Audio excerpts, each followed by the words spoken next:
बताइए बीडीए नज़ीर साहब, आपने जो है 5 नुकात पेश किए हैं, वो क्या हैं और किसके लिए हैं? मेरे तक ये बात पहुंची है कि कुछ दानिशमंद हजरात, कुछ रियासत के तंजीमें, कुछ उल्मा कांग्रेस बीजेपी को हराने के लिए कांग्रेस की तायद में खड़े हैं।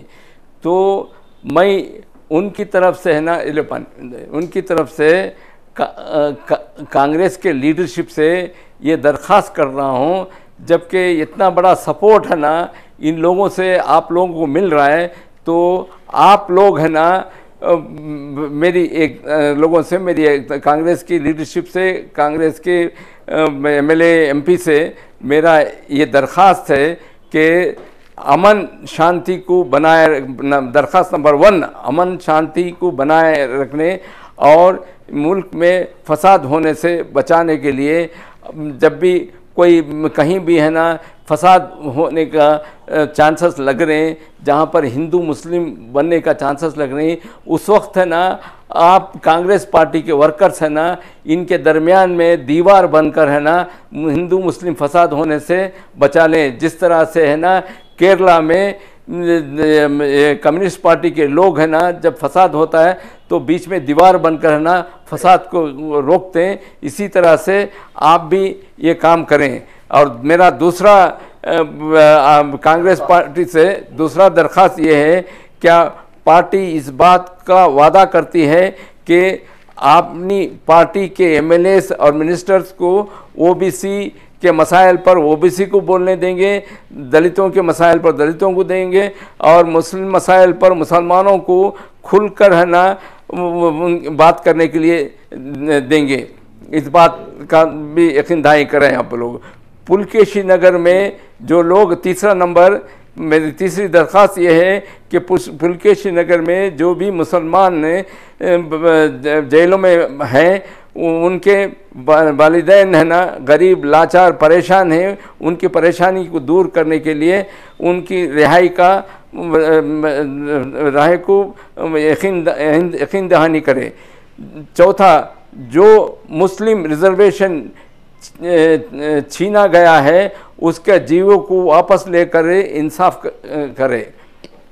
पांचवा, टीपू सुल्तान शहीद के है ना बेमिसाल सारे हिंदुस्तान पर और इस रियासत कर्नाटका पर बेमिसाल उनके कुर्बानियाँ हैं।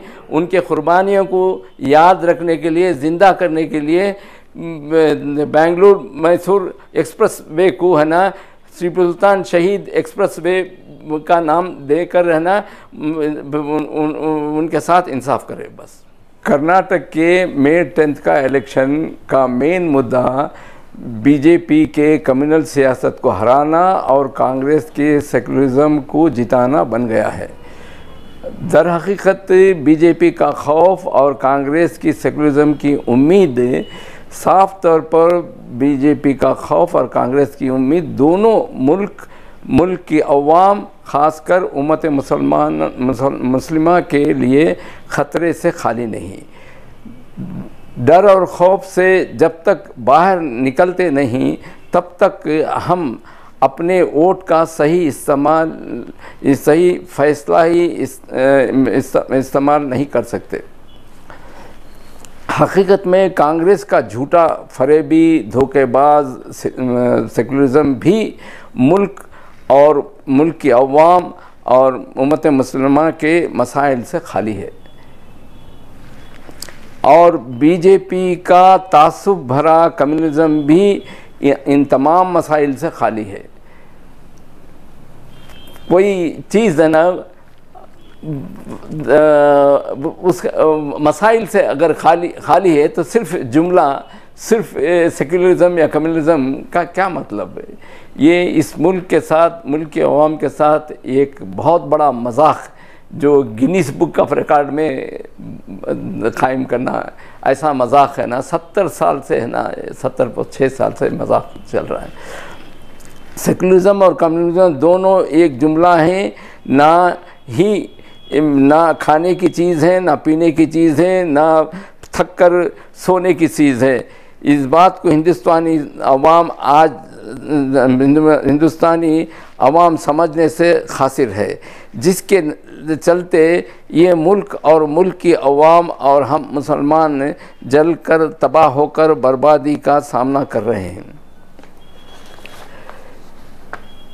हकीकत में गुजरात के 2002 के दंगों में कांग्रेस के एमपी एहसान जाफरी 3 दिन तक मदद के लिए चिल्लाते रहे, चीखते रहे, बावजूद सेंट्रल में कांग्रेस की हुकूमत होते हुए भी उनको लिए कोई मदद नहीं आई और ख़ुद भी शहीद हो गए और उनके साथ जितने भी लोग थे वो सब शहीद हो गए। सेक्युलर कांग्रेस को उनके दौरान में एक मुधोल में जो फसादात हुए, उस फसादात में कांग्रेस हुकूमत कर्नाटक में थी, लेकिन उन फसादात में एक मुसलमान की 8 करोड़ की कपड़े की दुकान जला दिया गया और मुसलमानों को घरों में बंद करके है ना, बाहर से है ना ये लूट मारने वालों को खुला छूट देकर है ना इस तरह की तबाही बर्बादी। लेकिन फिर भी हम मुसलमान है ना उनकी उम्मीद लगा कर बैठा है।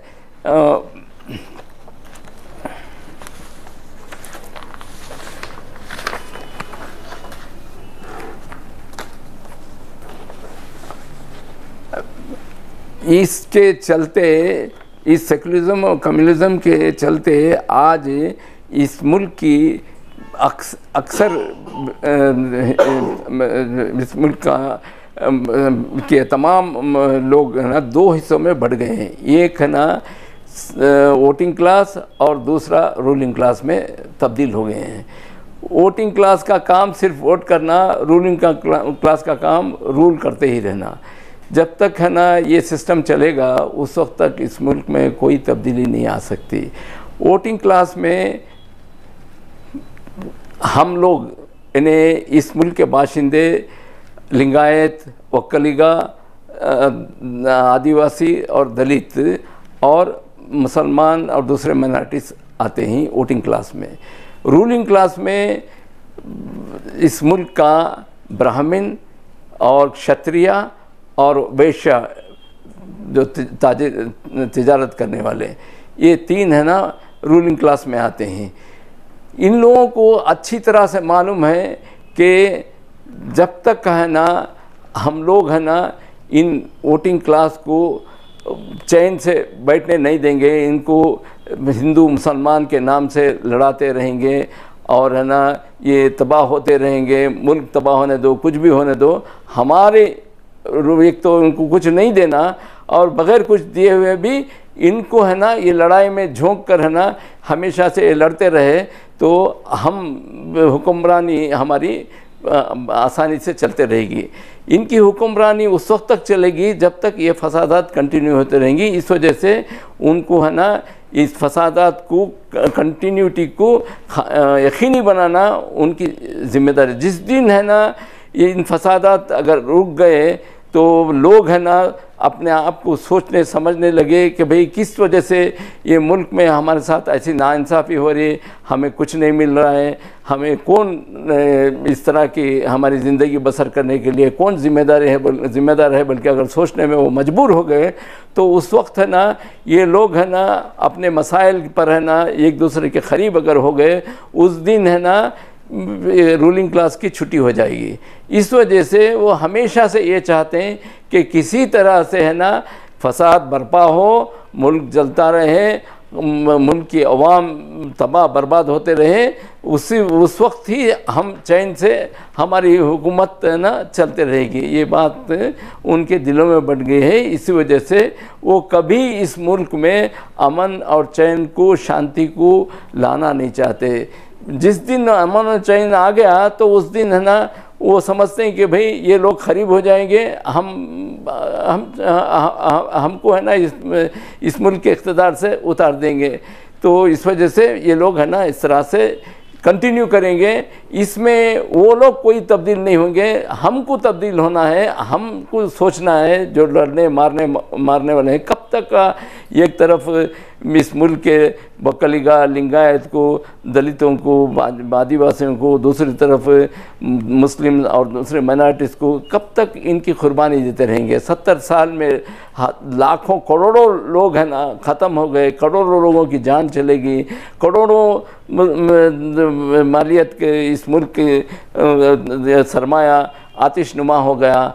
लेकिन वो अगर ये कांग्रेस अगर सेक्युलर होती तो उसका सबूत अगर ये देते, किसी एक को भी वो लोग है ना पकड़ कर सज़ा देने में कामयाब होते तो फिर है ना इस मुल्क में है ना फसाद नहीं होते थे। इस मुल्क में फसाद अगर नहीं होते तो इस मुल्क का जो सरमाया आज तक आतिशनुमा हुआ है वो सरमाया अगर बचता तो इस मुल्क के है ना खर्च को देने के लिए काम आ सकता था और मुल्क को खर्चदारी से बचा सकते थे हम लोग, है ना। इतना बड़ा नुकसान इस मुल्क का मिलत का हुआ है। इस वजह से है ना आज भी वक्त है कि हम लोग सोचें कि क्या हो रहा है इस मुल्क में, कौन ज़िम्मेदार है इस मुल्क में आग लगाने के लिए, इस मुल्क में सबको लड़ाकर बर्बादी लाने के लिए, मुल्क की तबाही के लिए कौन ज़िम्मेदार है, बल्कि सोचें, सोच समझ कर है ना अपना वोट है ना चलाएं।